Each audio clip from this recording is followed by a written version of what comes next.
ജമ്മുകാശ്മീരിലെ പെഹൽഗാം ഭീകരാക്രമണത്തിന്റെ ഞെട്ടലിലാണ് നമ്മുടെ രാജ്യം. വെടിവയ്പിൽ ജീവൻ പൊലിഞ്ഞവരുടെ എണ്ണം 28 ആയിരിക്കുന്നു. പെഹൽഗാമിൽ ആക്രമണം നടത്തിയ ഭീകരരുടെ രേഖാചിത്രം സുരക്ഷാസേന പുറത്തുവിട്ടു. ആസിഫ് ഫൗജി, സുലൈമാൻ ഷാ, അബൂ തൽഹ എന്നിവരുടെ ചിത്രങ്ങളാണ് സൈന്യം പുറത്തുവിട്ടത്.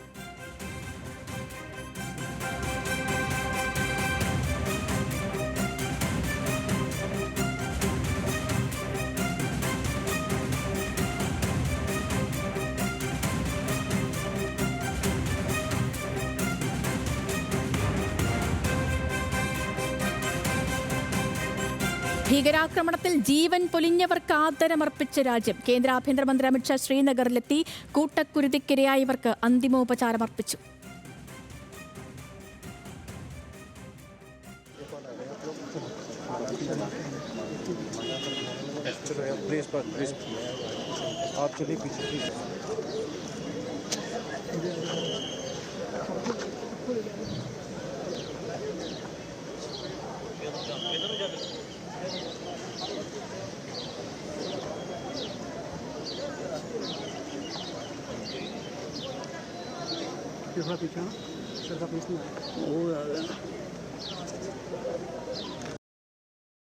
ഭീകരാക്രമണം ഉണ്ടായ പെഹൽഗാമിലെ ബൈസരൻ വാലിയിലും അമിത്ഷാ സന്ദർശനം നടത്തി. കനത്ത സൈനിക സുരക്ഷയിലാണ് ജമ്മു കാശ്മീർ.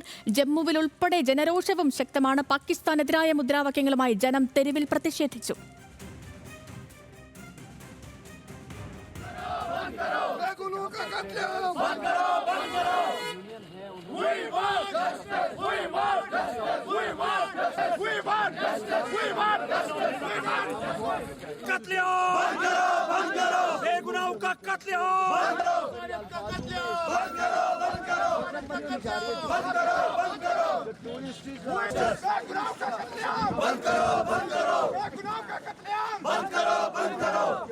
വിവരങ്ങളുമായി നാഷണൽ ഡെസ്കിൽ നിന്ന് ശ്രീജിത്ത് ബാലകൃഷ്ണനും കൊല്ലപ്പെട്ട മലയാളി രാമചന്ദ്രന്റെ കൊച്ചിയിലെ വസതിയിൽ നിന്ന് സഹിൻ ആന്റണിയും നമുക്കൊപ്പം ചേരും. ആദ്യം ശ്രീജിത്ത് ബാലകൃഷ്ണനിലേക്കാണ്. ശ്രീജിത്ത്, 3 ഭീകരരുടെ ചിത്രങ്ങൾ ഇതിനകം തന്നെ പുറത്തുവിട്ടിട്ടുണ്ട്. ആഭ്യന്തരമന്ത്രി അമിത്ഷാ ശ്രീനഗറിൽ നിന്നും പിന്നീട് പെഹൽഗാമിലേക്ക് എത്തി. അദ്ദേഹം ആ സംഭവം നടന്ന സ്ഥലമൊക്കെ വീക്ഷിച്ചു കഴിഞ്ഞു. ഇന്ന് വൈകിട്ട് കേന്ദ്ര മന്ത്രിസഭയുടെ യോഗവും ചേരുന്നുണ്ട്. ലോക രാജ്യങ്ങളെല്ലാം ഇന്ത്യക്ക് അനുകൂലമാണ്, ഇന്ത്യക്കൊപ്പമാണ്. ഭീകരതയ്ക്കെതിരെ ഒന്നിച്ചു പോരാടാമെന്ന് ഉറപ്പു നൽകുന്നു അമേരിക്കയും റഷ്യയും അടക്കമുള്ള ലോകരാജ്യങ്ങൾ. ഇപ്പോൾ ഈ സംഭവം ഉണ്ടായി, ഇന്നലെ രാത്രി ഉണ്ടാകുന്നു. ഇന്ന് ഈ നിമിഷത്തിലേക്ക് എത്തി നിൽക്കുമ്പോൾ ഡൽഹിയിൽ നടക്കുന്നത് എന്തൊക്കെയാണ്? തീർച്ചയായും ഇന്നിനി വൈകിട്ടിനി പ്രധാനമന്ത്രി വിളിച്ച അടിയന്തര യോഗം കൂടി ചേരാനുണ്ട്. രാവിലെ നമുക്കറിയാം, നമ്മൾ സംസാരിച്ച് കഴിഞ്ഞതാണ്. രാവിലെ പ്രധാനമന്ത്രി നരേന്ദ്രമോദി സൗദിയിൽ നിന്ന് അടിയന്തരമായി ഡൽഹിയിൽ പറന്നിറങ്ങുന്നു. അവിടെ രാവിലെ യോഗം ചേരുന്നു. ആ യോഗത്തിൽ വിദേശകാര്യമന്ത്രി ജയശങ്കർ, അതോടൊപ്പം തന്നെ ദേശീയ സുരക്ഷാ ഉപദേഷ്ടാവ് അജിത് ഡോവലും ഉണ്ടായിരുന്നു. അതോടൊപ്പം പ്രധാനപ്പെട്ട ആഭ്യന്തര മന്ത്രാലയവുമായി ബന്ധപ്പെട്ട പ്രധാനപ്പെട്ട ചില ആളുകളും ഉണ്ടായിരുന്നു. ആ യോഗത്തിൻ്റെ തുടർച്ചയെന്നോണമാണ് ഇപ്പോൾ ഈ ഭീകരരിലേക്ക് എത്താനുള്ള സാധ്യതകൾ തുറക്കുന്നത്. ഏതാണ്ട് 4 പേരുടെ ചിത്രങ്ങളാണ് പുറത്തുവിട്ടത്. ഇവർക്ക് ലഷ്കർ ഇ തോയ്ബയുമായി വളരെ അടുത്ത ബന്ധമുള്ള ആളുകളാണ്, അല്ലെങ്കിൽ ലഷ്കർ ഇ തോയ്ബയുടെ പരിശീലനം ലഭിച്ച ഭീകരവാദികളുടെ ചിത്രങ്ങളാണ് ഇപ്പോൾ പുറത്തുവിട്ടിട്ടുള്ളത്. ദൃക്സാക്ഷികൾ പറയുന്ന പ്രകാരം ഏതാണ്ട് 4 പേരാണ് ഈ ആക്രമണത്തിൽ നേരിട്ട് പങ്കെടുത്തിട്ടുള്ളത്. മറ്റ് 3 പേർ അവർക്കൊപ്പം ഉണ്ടായിരുന്നു എന്നുള്ളതാണ്.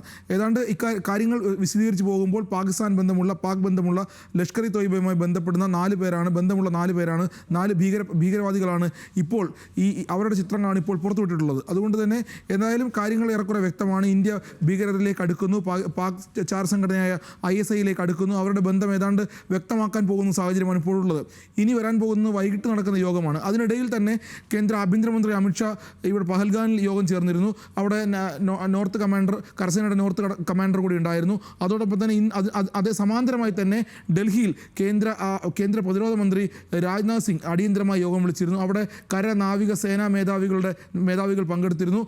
ആ യോഗം കൂടി പൂർത്തിയായപ്പോഴാണ് ഏതാണ്ട് ഈ രാജ്യത്തെ ഞെട്ടിച്ച വലിയ ഭീകരാക്രമണത്തിൻ്റെ ഉത്തരവാദികളെ തേടി രാജ്യം ഒന്നിച്ച് ഒരേപോലെ പോകാനുള്ള ഒരു അന്തരീക്ഷത്തിലേക്ക് എത്തുന്നത്. അതോടൊപ്പം തന്നെ NIAയുടെ സംഘം ഇന്നലെ തന്നെ അവിടെ എത്തിയിരുന്നു. ഒരു മേജർ ജനറലിൻ്റെ നേതൃത്വത്തിലാണ് NIAയുടെ സംഘം ഇപ്പോൾ അന്വേഷണം ആരംഭിക്കുന്നത്. അതോടൊപ്പം തന്നെ കൂടുതൽ സംഘങ്ങൾ കൂടി ഡൽഹിയിൽ നിന്ന് ജമ്മു കാശ്മീരിലേക്കും ഒപ്പം ഈ ആക്രമണം നടന്ന സ്ഥലത്തേക്കും ഒക്കെ NIA സംഘം എത്തും. അതോടൊപ്പം തന്നെ ഫോറൻസിക് സംഘമൊക്കെ അവിടെ വലിയ രൂപത്തിലുള്ള പരിശോധനകൾ ഈ പഹൽഗാമിൽ നടത്തിയിരുന്നു. അതായത് ഭീകരാക്രമണം നടന്ന സ്ഥലത്ത് സ്വാഭാവികമായും ഫോറൻസിക് സംഘം പരിശോധന നടത്തുമ്പോൾ തെളിവുകൾ ശേഖരിക്കുമ്പോൾ അത് ഭീകരരിലേക്ക് എത്താനുള്ള സാധ്യത ഉണ്ടാകും. കാരണം മുൻകാല ചരിത്രം, ഭീകരർ ഇന്ത്യയിൽ നടത്തിയ ആക്രമണത്തിൻ്റെ ചരിത്രമൊക്കെ പരിശോധിച്ച് അവരിലേക്ക് എത്താനാകും ശ്രമിക്കുക. അതോടൊപ്പം തന്നെ ഇത് ലഷ്കർ ഇ തോയ്ബയിലേക്ക് ഇത് ബന്ധപ്പെടുമ്പോൾ അവിടെ അത് സ്വാഭാവികമായും ഏറ്റവും കൂടുതൽ, അതായത് സെയ്ഫുള്ള കസൂരി എന്ന് പറയുന്ന ലഷ്കർ ഇ തോയ്ബയുടെ ഡെപ്യൂട്ടി കമാൻഡൻറ്റിലേക്കാണ് കാര്യങ്ങൾ പോകുന്നത്, അദ്ദേഹത്തിലേക്കാണ് ഇത് വിരൽ ചൂണ്ടുന്നത്. സെയ്ഫുള്ള കസൂരി പാക് അധീന കശ്മീരിൽ എത്തുകയും അവിടെ നിന്നുകൊണ്ട് കാര്യങ്ങൾ നിരീക്ഷിക്കുകയും അതിനുശേഷം പാകിസ്ഥാനിലേക്ക് തിരിച്ചു പോയി പാകിസ്ഥാനിൽ നിന്നുകൊണ്ട് ഈ ആക്രമണത്തിന് നേതൃത്വം നൽകുകയും പാകിസ്ഥാനിൽ നിന്നുകൊണ്ട് ആക്രമണത്തിന് പദ്ധതിയിടുകയും ചെയ്തു എന്നാണ് ഇപ്പോൾ നമുക്ക് സൈനിക വൃത്തങ്ങളെ ഉദ്ധരിച്ചുകൊണ്ട് ഇപ്പോൾ പറയാൻ കഴിയുന്നത്.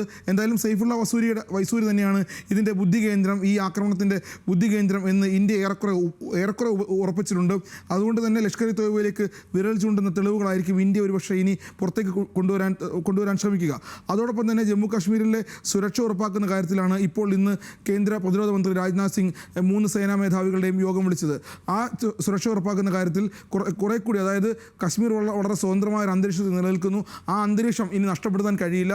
ഇങ്ങനൊരു ഭീകരാക്രമണം കൊണ്ട് ഒരുപക്ഷെ കശ്മീരിന് പുറകോട്ട് പോകാൻ കഴിയില്ല. അതുകൊണ്ട് കശ്മീരിലെ സുരക്ഷ കൂടുതൽ ഉറപ്പാക്കുക, സുരക്ഷ ശക്തമാക്കുക എന്നൊരു ലക്ഷ്യം കൂടി ഇതിന് പിന്നിലുണ്ട്. എന്തായാലും വൈകുന്നേരത്തെ മന്ത്രിസഭാ യോഗത്തിൽ കാര്യങ്ങൾ കുറച്ചും കൂടി വ്യക്തമാകും. ആ മന്ത്രിസഭാ യോഗത്തിൽ ഒരുപക്ഷെ കൂടുതൽ വലിയ തീരുമാനങ്ങൾ, നിർണായകമായ തീരുമാനങ്ങൾ എടുത്തേക്കുമെന്നും സൂചനയുണ്ട്. കാരണം നമുക്കറിയാം, ഇതൊരു വലിയ ഭീകരാക്രമണം ഇന്ത്യയുടെ ആത്മവിശ്വാസത്തെ, ഇന്ത്യയുടെ സേനാശക്തിയൊക്കെ ചോദ്യം ചെയ്യുന്ന രൂപത്തിലുള്ള ആക്രമണത്തിലേക്കാണ് കാര്യങ്ങൾ പോയത്.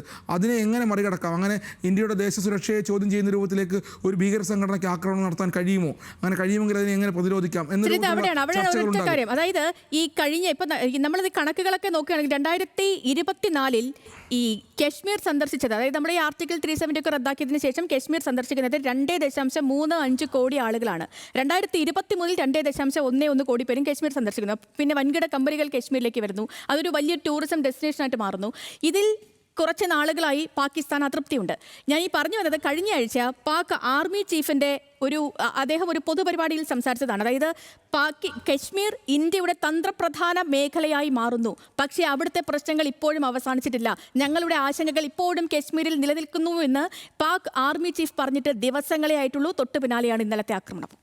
തീർച്ചയായും അതിന് മുൻപൊരു കഥ കൂടി ഞാൻ പറയാം. ഈ സെയ്ഫുള്ള കസൂരി പറഞ്ഞിരുന്നത്, അതായത് ഒരു 1.5 മാസം മുമ്പ് പറഞ്ഞിരുന്നൊരു കാര്യം എന്താണെന്ന് വെച്ചാൽ, ഒരു വർഷത്തിനുള്ളിൽ, അതായത് 2026 കശ്മീരിനെ മോചിപ്പിക്കുമെന്നാണ് അദ്ദേഹത്തിൻ്റെ ഒരു പ്രസ്താവനയായി അദ്ദേഹത്തിൻ്റെ അനുയായികളെ അഭിസംബോധന ചെയ്തുകൊണ്ട് പറഞ്ഞൊരു വീഡിയോയായി കഴിഞ്ഞ ദിവസങ്ങളിൽ പുറത്തു വന്നിരുന്നു. അത് വലിയ ചർച്ചയാകുകയും ചെയ്തിരുന്നു. അതിനുശേഷമാണ് ഇപ്പോൾ ഈ പാകിസ്ഥാൻ്റെ സൈനിക മേധാവിയുടെ പ്രസ്താവന വരുന്നത്. ആ സൈനിക മേധാവിയുടെ പ്രസ്താവനയെ തുടർന്നാണ് ഇന്ത്യയിലേക്ക് ആക്രമണം ഉണ്ടാകുന്നത് എന്ന രൂപത്തിൽ കശ്മീരിൻ്റെ മുൻ പോലീസ് ഡി ജി പി ഏതാണ്ട് മണിക്കൂറുകൾക്ക് മുമ്പ് പറഞ്ഞിരുന്നു. അതായത് ഇതൊക്കെ ചേർത്ത് വായിക്കുമ്പോൾ ഈ കശ്മീരിലേക്ക് ഒരു ആക്രമണം നടത്താൻ ദീർഘകാലത്തെ ഒരു പദ്ധതിയായിരുന്നു ഇവർക്കുണ്ടായിരുന്നത്. കശ്മീരിൻ്റെ സമാധാന അന്തരീക്ഷം തകർക്കാനുള്ളൊരു ദീർഘകാല പദ്ധതി ഇവർക്കുണ്ടായിരുന്നു. ആ പദ്ധതിയുടെ തുടർച്ചയാണ്. അതായത് പെട്ടെന്നൊരു സുപ്രഭാതത്തിൽ കശ്മീരിൽ ഒരു ആക്രമണം നടത്താനൊന്നും ആർക്കും കഴിയില്ല, വിശേഷം ഇന്ത്യയെ പോലെ സൈനിക സുസജ്ജമായ ഒരു രാജ്യത്ത്. അതുകൊണ്ട് തന്നെ ഇത് വളരെ നേരത്തെ മുൻകൂട്ടി പ്ലാൻ ചെയ്തതാണ്. ആ പ്ലാനിങ്ങിൻ്റെ തുടർച്ചയെന്നോണമാണ് ഇന്ത്യയിൽ ഇന്നലെ ആക്രമണം ഉണ്ടാകുന്നത്. ഇന്ന് ബാരാമുള്ളയിലും പൂഞ്ചിലും നുഴഞ്ഞു കയറാൻ, അതായത് ഒരു വശത്തു കൂടി ലഷ്കർ ഇ തോയ്ബ നേരിട്ട് ആക്രമണം നടത്തുന്നു, മറുവശത്തു കൂടി കശ്മീരിൽ പാകിസ്ഥാൻ്റെ സൈന്യമോ അല്ലെങ്കിൽ സൈന്യം പിന്തുണയ്ക്കുന്ന നുഴഞ്ഞുകയറ്റക്കാരോ ഷെല്ലാക്രമണം നടത്തുന്നു. അങ്ങനെ പല രൂപത്തിൽ കശ്മീരിനെ അന്ന് അസ്ഥിരപ്പെടുത്താൻ നടത്തിയ ശ്രമമാണ് ഇന്നലെയും ഇന്നുമായി സംഭവിച്ചിട്ടുള്ളത്. അത് കശ്മീരിൻ്റെ സമാധാന അന്തരീക്ഷം മാത്രമല്ല, കശ്മീർ ഇപ്പോൾ സേതുവിനെ സൂചിപ്പിച്ച പോലെ കശ്മീർ കഴിഞ്ഞ 1.5 വർഷമായി സുരക്ഷിതമായ അന്തരീക്ഷത്തിലേക്ക് മാറുന്നു. അതോടൊപ്പം തന്നെ അവിടെ ടൂറിസം വളരുന്നു. അതുമാത്രമല്ല, കശ്മീരിൻ്റെ സാമ്പത്തിക അവസ്ഥയിൽ മാറ്റങ്ങൾ ഉണ്ടാകുന്നു. അതുകൊണ്ടാണ് നമ്മളിപ്പോൾ നേരത്തെ കണ്ട വലിയ പ്രതിഷേധം കശ്മീരിലുണ്ടാകുന്നത്. ഈ അടുത്ത കാലം വരെയോ അല്ലെങ്കിൽ കഴിഞ്ഞ കാലങ്ങളിലോ കശ്മീരിൽ ഒരു ഭീകരാക്രമണം ഉണ്ടായാൽ അല്ലെങ്കിൽ ഭീകരപ്രവർത്തനം വലിയ തോതിൽ വർദ്ധിച്ചാൽ കശ്മീരികളൊന്നും ആരും പ്രതിഷേധിക്കാറില്ല. അവർ അതിനൊപ്പം ചേർന്ന് ജീവിച്ചു പോയവരാണ്. പക്ഷേ അവരുടെ ജീവിതത്തിൽ മാറ്റങ്ങൾ ഉണ്ടാകുന്നു, അവർക്ക് സമാധാന അന്തരീക്ഷം വരുന്നു, അവരുടെ കച്ചവടം വളരുന്നു, ടൂറിസം വളരുന്നു, സമ്പദ് വ്യവസ്ഥയിൽ മാറ്റങ്ങൾ ഉണ്ടാകുന്നു. ആ മാറ്റങ്ങളെ ഇല്ലാതാക്കാൻ നടത്തിയ ശ്രമമാണ് ഈ ഭീകരാക്രമണം എന്ന് വേണം കാണാൻ. അതുകൊണ്ട് തന്നെയാണ് കശ്മീരിലുള്ളവർ, ശ്രീനഗറിലുള്ളവർ, അനന്ത്നാഗിലുള്ളവർ, കുപ്വാരയിലുള്ളവർ ഒക്കെ വലിയ രൂപത്തിൽ പ്രതിഷേധത്തിലേക്ക് പോകുന്നത്.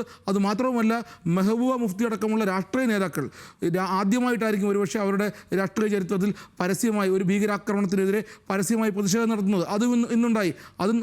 അതും നമ്മൾ കാണേണ്ടി വന്നു. അതെല്ലാം ചൂണ്ടിക്കാണിക്കുന്നത് കശ്മീരിൻ്റെ സമാധാന അന്തരീക്ഷത്തെ ഇല്ലാതാക്കാൻ ആര് ശ്രമിച്ചാലും കശ്മീർ മാത്രമല്ല ഇന്ത്യ ഒറ്റക്കെട്ടായി പ്രതിരോധിക്കും. അതിനുള്ള സംവിധാനം ഈ രാജ്യത്തുണ്ട്. എന്തായാലും ഈ 4 തീവ്രവാദികളുടെയും ഭീകരവാദികളുടെയും ചിത്രങ്ങൾ മാത്രമല്ല ഇനി പുറത്തു വരാൻ പോകുന്നത്. ഇതിൽ പങ്കെടുത്ത മുഴുവൻ ആളുകളെയും പുറത്തു കൊണ്ടുവരും എന്നാണ് അമിത്ഷാ ഉറപ്പ് നൽകിയിട്ടുള്ളത്.